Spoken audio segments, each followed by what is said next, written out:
오늘 읽은 49장은 야곱이 임종을 앞두고 아들들에게 앞으로 있을 일을 이야기하는 내용입니다. 28절을 보면 야곱이 아들들에게 한 말을 축복이라고 부릅니다. 그런데 그 내용을 하나하나 보면 축복뿐만 아니라 저주도 포함되어 있습니다. 야곱이 아들들에게 한 말들이 어떤 의미인지, 그것이 이스라엘 역사에서 어떻게 이루어졌는지, 그리고 오늘 우리에게 어떤 의미가 있는지 들읍시다. 먼저 르우벤은 야곱의 장자로서 탁월했습니다. 하지만 자기 어머니의 여종이자 아버지의 첩이었던 빌하와 동침하면서 아버지의 권위까지 탐했습니다. 야곱은 르우벤에게 앞으로 탁월하지 못할 것이다 라고 이야기했습니다.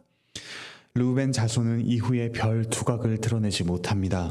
하지만 하나님께서는 바로 그 한계 내에서도 르우벤 자손에게 생육하고 번성하는 복을 주셨습니다.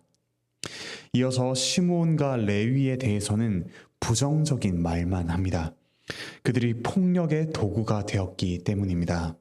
앞서 34장에서 누이 디나가 성폭행을 당하자 시므온과 레위가 주축이 되어서 아주 잔혹하게 복수를 행합니다. 하나님의 거룩함을 드러내고 또 복의 통로가 되어야 할 이 언약 자손이 복수에 사로잡힌 모습을 볼 수 있습니다. 그 결과 그들은 이스라엘 중에 흩어집니다. 가나안 땅을 정복하고 이 땅을 분배받을 때 시므온은 유다 지파의 한 부분 그 가운데 살게 됩니다. 레위는 제사장 그리고 이스라엘 백성을 섬기는 사람이 되어서 이스라엘 곳곳으로 흩어집니다. 그런데 이런 벌과 저주에서 끝나지 않고 도리어 그들에게 복이 되기도 합니다. 특히 레위 자손은 하나님의 성전에서 섬기기도 하고 이스라엘 백성들과 함께 거하며 하나님께서 베푸시는 복을 경험합니다. 야곱은 넷째 아들인 유다에게는 축복만을 이야기합니다. 사자 새끼, 수사자, 암사자처럼 강한 힘을 가지리라고 이야기합니다. 그 강한 힘은 특히 왕권에서 드러납니다. 10절에서 예언하듯이 유다 자손 중에서 다윗 왕이 태어납니다.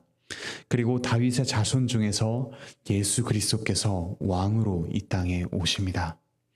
유다는 하나님 나라를 세우는 가장 큰 복을 받았습니다. 또한 유다의 나귀와 암나귀를 포도나무에 매라고 합니다. 풍요로운 땅을 차지하리라는 예언입니다. 유다 자손뿐만 아니라 또 유다 자손에서 태어나는 예수 그리스도를 통해서 평화롭고 풍요로운 하나님 나라가 펼쳐집니다. 스불론은 해변에 거주한다라고 이야기를 합니다. 딱 해변보다는 그 해변 근처에 거주하는 스불론 땅을 볼 수가 있습니다. 이사갈은 나귀에 비유됩니다. 이사갈 지파의 땅이 마치 나귀가 꿇어 앉은 모습과 비슷하다라는 것을 예언하는 것 같습니다. 건장한이라는 말이 붙었는데 이 말은 히브리어로 이사갈과 비슷한 그런 말입니다. 다만 이사갈 지파의 이 한 부분에 살던 사람들이 하인으로서 일한 그런 역사가 있습니다. 이를 두고 야곱은 짐을 메고 압제 아래에서 섬기리로다 라고 예언했습니다. 이어서 단 지파의 단은 심판하다라는 말과 비슷합니다. 단 지파에서 말굽을 물어 넘어뜨리는 사람이 나온다고 합니다. 그 대표적인 사람이 삼손입니다. 삼손은 바로 이 단 지파에서 나왔습니다. 삼손은 블레셋 사람들을 쳐서 넘어뜨렸습니다. 그런데 이렇게 이야기하다가 야곱은 갑자기 18절에서 탄식하고 또 기도합니다. 여호와여, 나는 주의 구원을 기다리나이다. 단 지파가 가나안 땅을 정복하는데 큰 어려움을 겪게 되리라는 것을 이야기합니다. 그 어려움 때문에 단 지파 중 대부분은 원래 분배받았던 땅을 떠나서 이스라엘 북쪽으로 가게 됩니다. 갓은 군대의 추격을 받지만 도리어 그 뒤를 추격할 것이라고 합니다. 갓 지파는 훗날 군사력이 강대해집니다. 아셀은 기름진 땅을 차지합니다. 그리고 왕의 수라상을 차릴 것이라고 이야기합니다.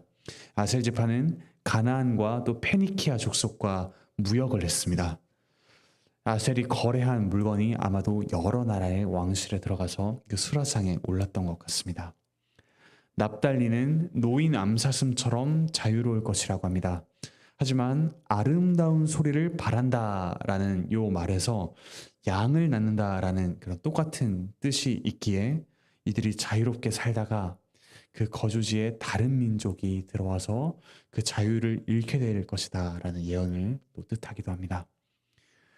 요셉에게서는 두 지파 에브라임과 므낫세가 나옵니다. 그들은 무성한 가지로서 생육하고 번성합니다. 하나님께서 그들을 사랑하셔서 강대하게 하시고 또 적들을 꺾게 하십니다. 25절에 하늘의 복과 또 아래로 깊은 샘의 복이 있을 것이라고 합니다. 하늘에서는 비가 풍성하게 내리고 땅에는 풍부한 물이 있어서 경작과 목축을 잘 할 것이라는 뜻입니다.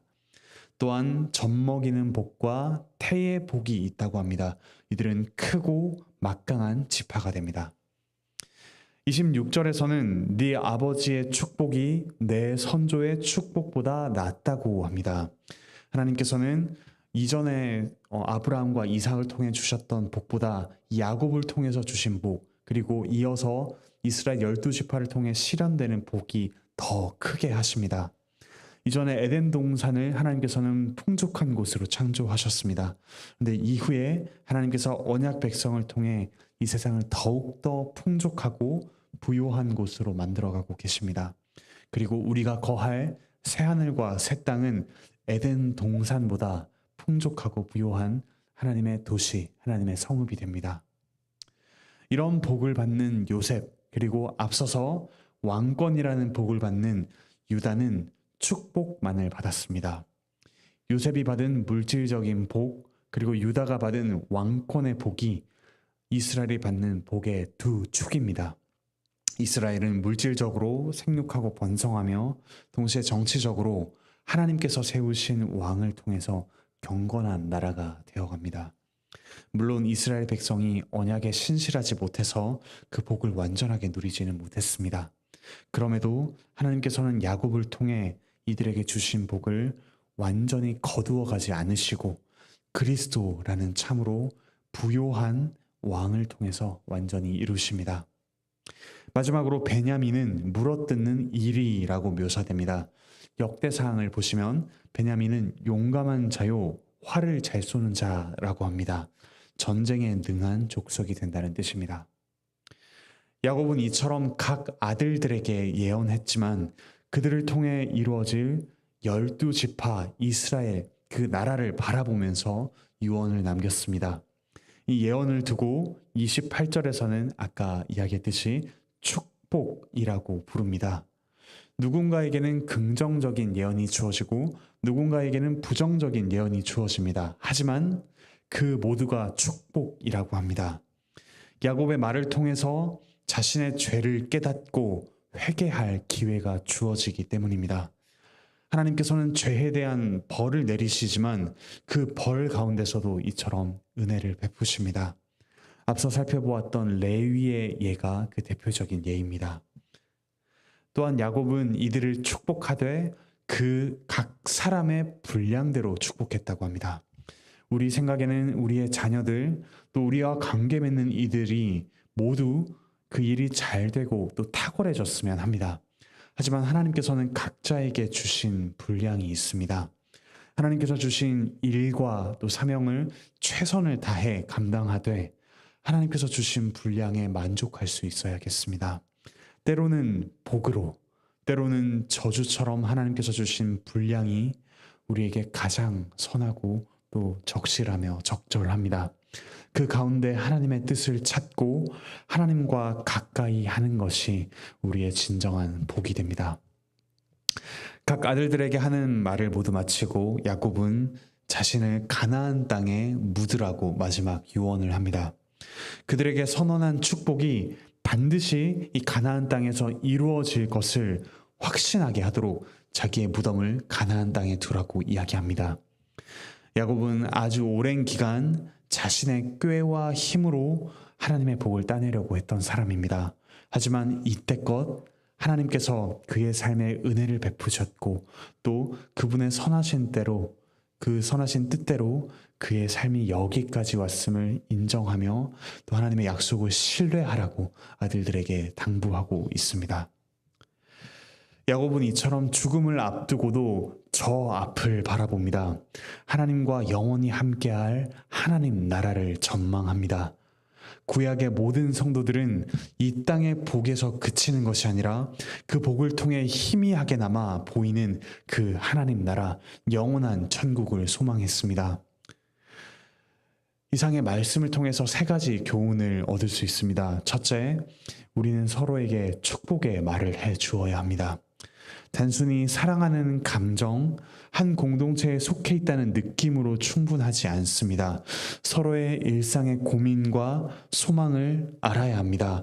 그리고 하나님께서 주신 말씀으로 서로를 축복하며 때로는 서로의 죄에 대해서 회개하도록 권면할 수 있어야 합니다. 하나님께서는 그런 우리의 말을 통해서 서로를 깨우치십니다. 예배 중에 우리에게 말씀을 통해 은혜를 베푸셨다면 우리 서로의 말을 통해 그 은혜가 구체적으로 어떻게 적용될지 깨닫게 하십니다. 자녀에게, 그리고 구역과 부서의 지체들에게, 부부간 서로에게, 그리고 우리 서로에게 그 상황에 맞게 축복의 말, 권면의 말을 합시다. 사랑을 담아 지혜롭게 정직하게 말을 해줍시다. 둘째로, 교회 가운데 베푸시는 하나님의 복이 있습니다. 구약에서 이스라엘이 하나님의 백성의 대표였다면 이제 교회가 하나님의 백성이자 하나님 나라를 보여주는 창문입니다. 교회 안에 요셉과 유다가 받은 복이 있습니다. 하나님의 자녀들이 탄생하거나 또는 성인들이 믿음을 가지게 되면서 교회는 생육하고 번성하게 됩니다. 하나님의 통치가 실현되며 교회는 하나님 나라를 경험하고 구현합니다. 우리 안에 다른 복을 추구하지 맙시다. 물론 하나님께서 베푸시는 일상의 여러 가지 복을 우리는 감사히 받고 나누어야 합니다. 물질적인 복, 사회적인 지위의 복, 자녀의 복 등등이 있습니다. 하지만 우리 안에서 확인하고 추구하면서 또 나누어야 할 궁극적인 복이 있습니다. 그것은 성인이든 신생아든 하나님의 자녀가 생육하고 번성하는 복입니다. 그리고 하나님 나라가 이루어지는 복입니다. 우리 안에 그 복을 확인하고 나누는 예배와 교제가 활발히 일어나길 기도하고 힘씁시다. 마지막 셋째로, 예수 그리스도께서 이 모든 복을 완전히 이루시고 또 우리가 받아야 할 저주를 대신 감당하셨습니다. 예수님은 유다의 자손으로서 참 왕이시오, 죄와 죽음으로 빈곤해진 이 땅을 풍요롭게 하시는 분이십니다. 르우벤처럼 욕망에 사로잡힌 우리, 시므온과 레위처럼 잔혹한 우리를 대신하여서 그리스도께서 십자가를 지셨습니다. 야곱은 자신의 죽음으로 하나의 메시지, 하나님의 언약이 반드시 이루어지리라는 메시지를 남겼지만 그리스도께서는 그분의 죽으심으로 우리가 당할 저주와 죽음을 깨부수셨습니다. 그리고 부활하셔서 우리에게 죽음 이후를 소망할 수 있게 해주셨습니다. 성령 하나님께서 지금 우리 안에 계셔서 그리스도께서 가져오신 복을 경험하고 소망하게 하십니다. 우리는 하나님 앞에 저주를 받아야 마땅한 사람들이지만 그리스도와 하나가 되어서 유다와 요셉처럼 복을 받는 이들이 되었습니다. 그러므로 우리 자신의 모습, 이 죄된 모습 자체에 함몰되지 맙시다. 저주받아야 할 자, 이 세상에서 가치 없고 쓸모없는 자라는 그런 비관이 생길 때가 있습니다. 그때마다 우리를 존귀하게 만들기 위해, 우리를 복된 자로 만들기 위해 저주를 받으신 그 그리스도의 십자가를 바라봅시다. 반대로 우리가 스스로 높아져서 당연히 복을 받을 자라고 교만하게 생각할 수도 있습니다. 그때마다 르우벤의 죄, 시므온과 레위의 죄가 우리 안에 여전히 떠리를 틀고 있다는 사실을 기억합시다. 우리가 그토록 복을 받기에 합당한 사람이었다면 그리스도께서 십자가를 지실 이유가 없었습니다. 그리스도께서 받으신 십자가의 참혹한 저주에서 우리의 죄된 모습을 발견합시다. 그리스도는 우리의 복이시며 우리가 받을 저주를 대신 받으신 주님이십니다. 그리스도 안에서 우리에게 복을 주시는 하나님 아버지를 만나십시오. 그 품 안에서 오늘도 복 받은 자답게, 복된 자답게 살아가십시오. 저주를 복으로 알고 또 복을 저주로 생각하는 이 세상 가운데 참으로 복되신 분을 알리십시오. 그리고 그분의 모습을 우리의 삶으로 반사합시다. 이런 복된 인생 또한 복된 하루를 살아가시길 바라고 축복합니다. 기도드리시겠습니다.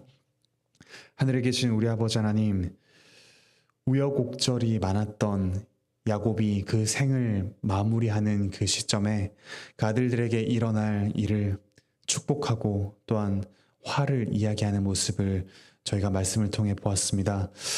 그 복과 저주가 사실은 우리 모두에게 축복이 된다는 사실을 또한 저희에게 알려주시니 감사드립니다. 하나님께서 말씀하신 모든 것들은 하나도 땅에 떨어짐이 없이 모두 이루어집니다.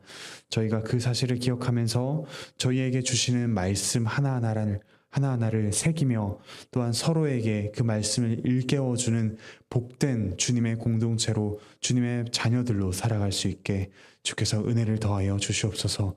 또한 저희를 대신하여 저주를 받으시고 참 복을 가져오신 예수 그리스도 안에서 저희가 오늘 하루를 또한 평생을 살아갈 수 있게 주께서 은혜를 더하여 주시옵소서.